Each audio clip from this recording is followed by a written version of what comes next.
Hello everyone and most welcome to 749.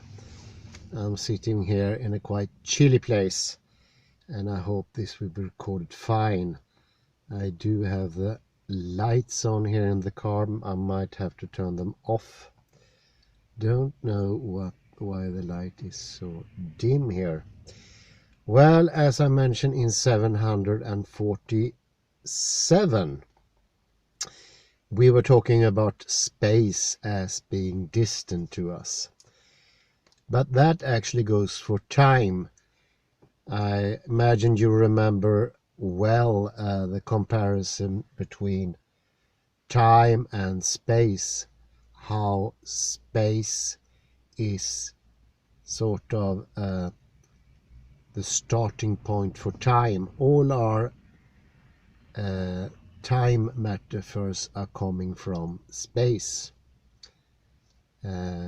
So if space is at a distance, you don't live in space, you have made it into some sort of combination of objects and empty space, and you become object oriented, or whatever you can call it, and you generalize yourself, so you don't know yourself or your body. You become transcendental. This is bound to happen with time as well, because that it takes its starting point with space. So therefore one should begin with space, but then after that one could actually put in quite a lot of time as well. And I'm mentioning time this early on because I will return to these things that are very important. It's actually a sort of vägval, as we say in Sweden, I come to. I see here now there becomes first the vägval, crossing of streets, but there is also connection of two streets. And it's quite interesting. It feels that they've been converging now for a time, but they have actually now, with this episode 747, converged. It's great. It's about time. There wasn't so many left on this 1,000 episodes. Let's spend the remaining 251 exploring time-space within ourselves. And of course, a great cheers to Barbara Tversky. Wherever you are, we wish you a Merry Christmas. Thanks for the great help. It's quite amazing. But of course, these are the tendencies that we have sort of grinded in during the lectures. Absolutely a sine qua non, as they say in Latin. If you don't have that, these terms well established, practically, universal and general, for instance, we wouldn't be able to be where we are today. An absolute prerequisite. That wouldn't have happened otherwise. And what happens with this general perspective? We're not egocentrically walking the path of reality.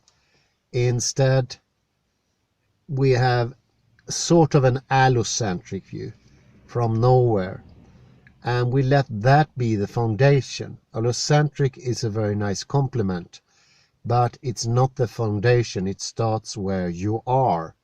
Where are you situated in space? Well, I'm right here in the car. It's quite chilly and everything, but this is where I am. This is the start. And if you're not here, everything else will actually, in a way, fall. Slowly, it will disappear from vision. It becomes unknowable or unknown, dimmed out.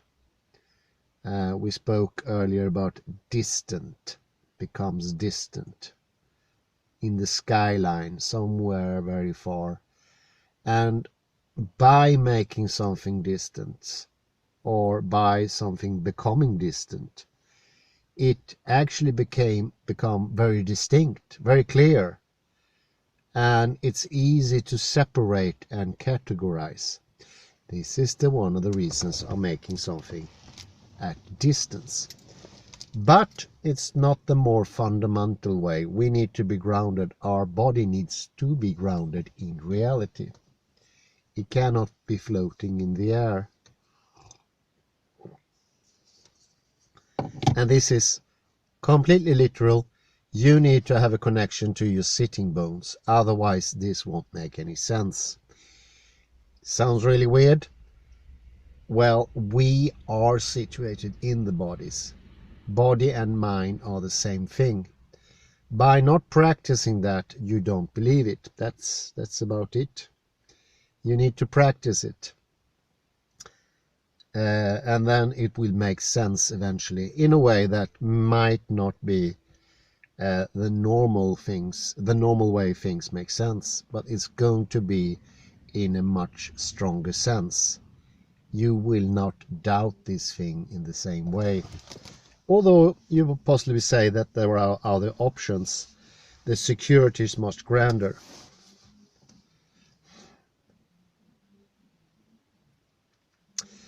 Well, let's get into what is non-egocentrical time. Well, it's a time where the different points in time, you see time as a line and we have different points, they are just placeholders. And this is actually a little bit similar to, well, it's, I would say, rather similar to Julian Barber's washing line, where we normally, at a daily basis, we are using the idea of a washing line to hang up our moments, so to speak. What happened in the past, what's happening now, what will happen in the future is situated in different positions on the washing line. They get arranged according, and the washing line helps to be a namesaker. And this is what Julian Barber took away. It's only the movements themselves that can tell what follows another one. We don't need an extra thing that goes a little bit outside of what one could call this happening in sequence. But it's not sequence in the ordinary sense. And when you have this washing line, there is no intimacy in time. You are not close to time. And in this sense, time becomes homogeneous, just like space.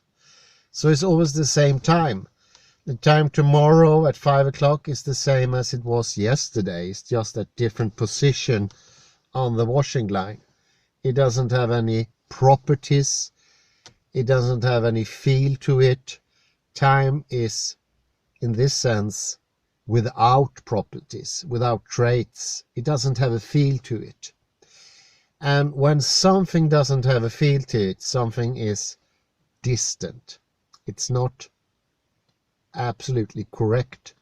Time always have a feel to it. And it has a certain energy. And when it comes to the future, there is an anticipation.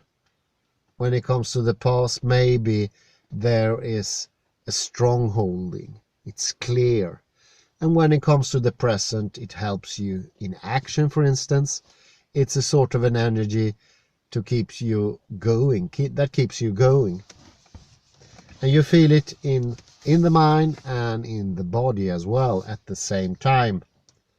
You can feel time go through you.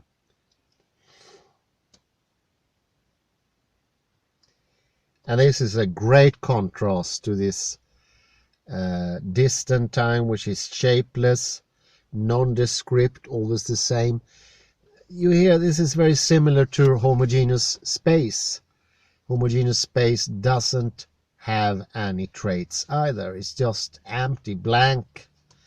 For the consciousness in those cases, it's just blanked out. It's a pure nothingness. Nothing happens there. And we don't notice, and we sort of devalue it to be worthless in a way. It's just there for the taking. It doesn't do anything. It's senseless. It's just space. And those people, they see usually distances between the objects. They can see it with their own eyes. How that works, I don't know. Without even using their hands or feeling or moving towards them. It's like they do no longer exist in this world. They have been disembodied. They are just a head floating around. And for some mad reasons, this distance between the objects is permanent somehow. It's constant. If you have a candelabra at one side and then you have a fruit ball a little bit far away, 50 centimeters, always 50 centimeters. And that is this preemptive intuition. Yes, there is an intuition at play very much in time, almost more than space, because by a strong and accurate and sure intuition, not thinking, but intuition as sensing, sure sensing what will happen next, that is very clearly this distant time. And this intuition confirms that you were correct. You sense this was going to happen. There's a saying in Swedish, I seen the movie before, jag har sett filmen förut. This is exactly what it's about. You sense where it's going to end. I have a friend who always liked to guess the end of movie by then destroying actually most of the experience of going to the pictures. He had that clear. That was his intuition. And it was usually correct, which is the most damaging when it's correct, because intuitions are usually correct. They are shared by other people, and they are very similar to meaning in that sense. Intuition and meaning are similar. One could say meaning is how we intuit the use of a word somehow, or what the word does. The doing of the word, or the verbal action of the word is not that it actually do something in the world, but the word itself does something. It means, it does meaning. Until it's the 1st of January and you remember, I was supposed to quit meaning and intuition. No, you can't quit like that. Once you understand what founds these things, how it comes about and what makes it so strong, it's the intuition, it's this gut feeling you have. You know what's going to happen, and thereby you also know what has happened. You have a very good feeling, and this is similar. It doesn't have to be that you talk to someone else, but once you talk to somebody else, you will agree. Watch out there. If you agree, definitely that's something not right going on there. There is a distance there.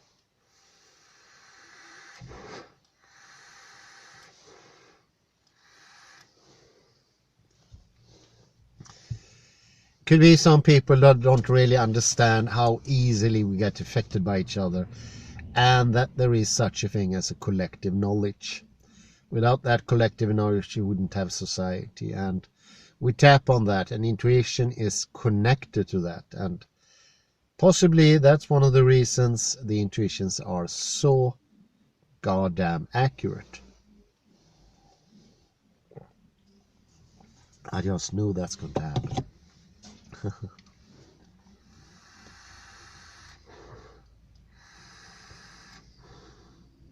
It's getting dark in here.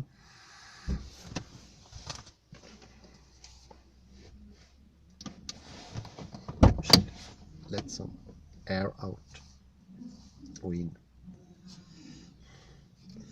And also when you look back and you look forward, watch here, forward, we are using the spatial directions. Those directions come from space. and they are turned over to time, and then they do their job. Forward, future, at least in Western languages. Backwards, past. And where I'm situated now in an object in space in front of a subject, that is the now, the present. And often the now is the prioritized position. You don't want to be in the past, and you don't want to be in the future, not too much anyway. You want to be in the now. That's the origin of time, one could say. And when we think of time, we take an origo, we put that as the middle of the coordinate system and says that is the future, and there I have the behind, and a big line goes right through. That's this washing line, but it's constantly moving. It's a point here which is the now that moves to the next spot, and then the moment that was before is going to be past.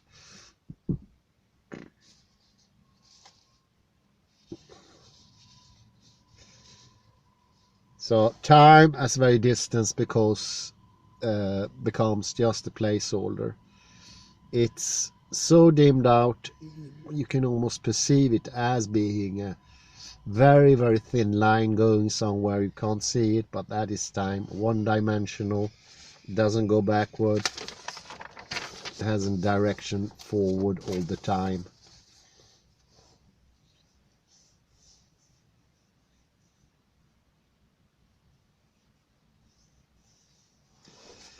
And it's very typical that time doesn't have any properties, it doesn't have any energy, it doesn't have anticipation. If it has anticipation, it's within the linear time. And intuition says, oh, I like that. And that's going to be some sort of anticipation within the washing line. But that anticipation is indirectly, it's not directly felt, it's mediated by the medium. It's almost like swimming around in some dense substance, where the movements you try to make, let's say you swim around in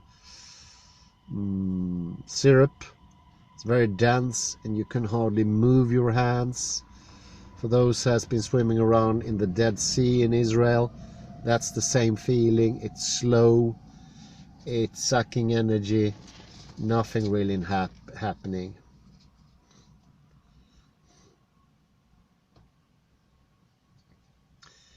And you see, maybe, especially when you stress and you're out of it and you don't feel grounded, you feel that everything that's in front of you is just a washing line. It's almost finished already. That's it.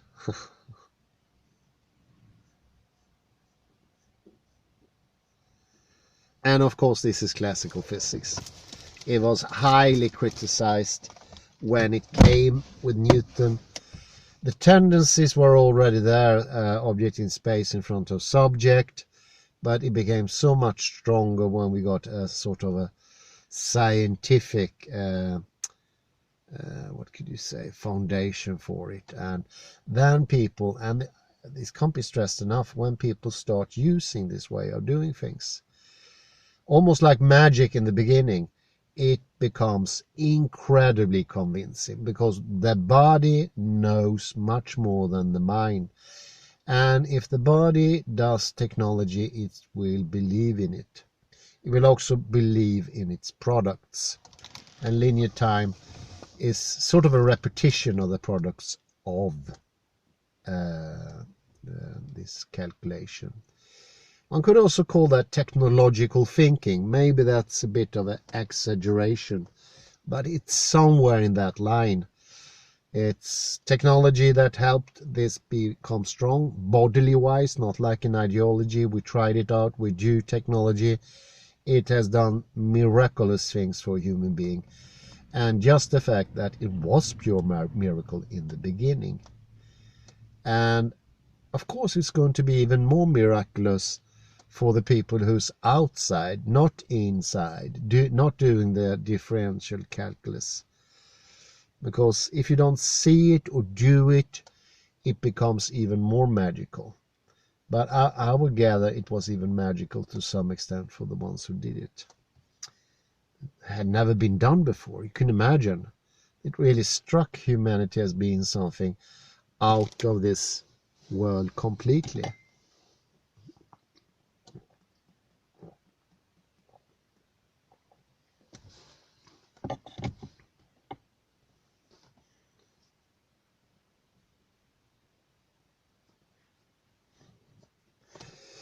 And this will block out the energy you get from time normally.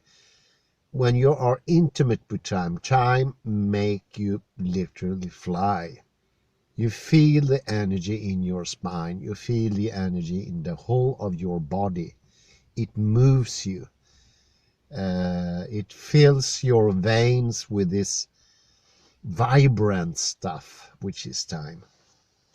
Time on the washing line, it's inert. It doesn't do anything. It's a placeholder. It's a constructor of an origo, the now, and we are completely fixated with the now. That's when everything happens, and we start there. And that is very similar to the here in space. The here in space is so much more important than the there or over there, if you have that even.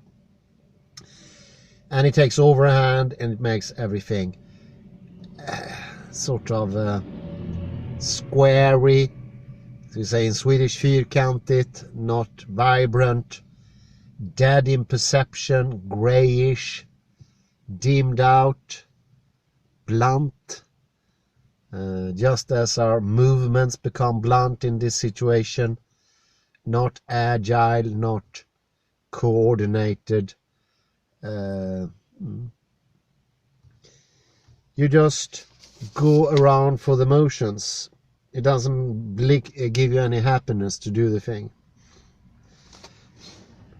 But once you start into giving sensations to time, you give it details. You start seeing midday time is not the same time as siesta time. At least start there. Give those different times names. That's a good start. Morning time is very different. Everything is different in the morning. Early afternoon is also different. Late afternoon is completely different. Night is different. And that are the properties. This is what is similar to the properties we have in space, where we don't today see different colors anymore. We don't see if something disappears in a room, take the people out of a room, take them back in 10 minutes, and you removed something really big, and they won't notice, because we are no longer in actual space. Here, this space has properties. It has length. It's some things you can feel, perceive, name. It's very important. Give name to them. As I mentioned, primitive people have names for everything. There's not a plant, there's not an animal. Even sometimes the trees have individual names. All different relatives in the clan or the tribe have different names. They're all stories connected to everything, and there is a use connected. So everything is 200. But for modern person, everything that's around doesn't have name. And it just have generalities, and those generalities doesn't hold any properties. They are deadened out. You just think chair, and it's not a thinking. It's just a quick passing. It's this chopped off time. You see, here time and space come together, and chair in the end is just a piece of meaning you have in your head somehow. Well, usually we think today the meaning is in their head. And that's quite different from an individual chair.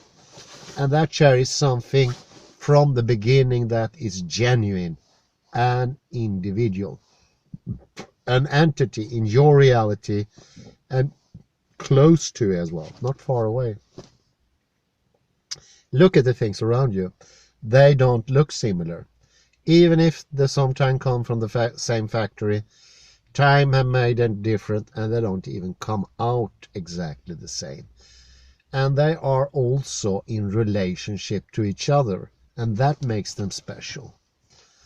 So a little spoiler alert here. What time is constantly different, never ever the same. That is what we're striving for. Just like space is never ever the same. Sameness is universalism. Sameness is blocking out of reality, because nothing is same in reality. Not like that anyway. Useful expression sometimes to say something is same. But to give it ontological features and start using it is going to block out reality. And it's actually that blocking out of reality that we perceive to be time and space today. It's not time and space in itself, although it's derived originally from that time. It's not the same. It's weakened, it's diluted, it's like kaffelank, not as strong as the original copper dew that you always like, which you always preferred. No, this is diluted, not as strong, not as health-giving, not as special, not as interesting, not as vivid, brilliant, fantastic. And that's just mentioning space. Time, every moment is different. There's a lot of people today that don't see themselves being different in the morning, in the afternoon, or any time, when the difference is enormous.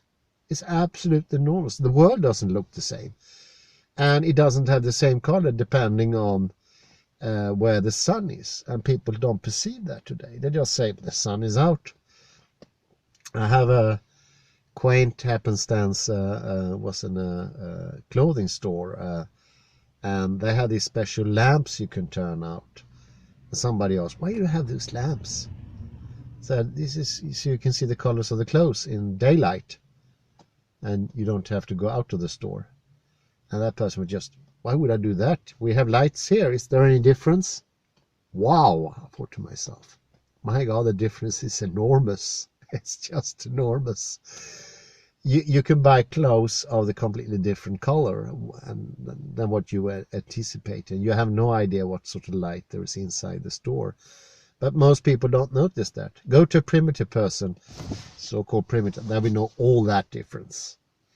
I remember that Maori lady, was her Irene. They could even tell almost to the minute what time of day it was, thanks to the lightning. So you don't have to look at the sun like that. Look at the tree. What color does it have now? It's depending where the sun stands. But at least you have a very, very clear general sense of what time it is, as long as you're out. Inside in the clothing store, you can't tell anything, because you don't know what lamp they have. That's just how it is. There's nothing mysterical about that. But the other person just said it was like some sort of mystery.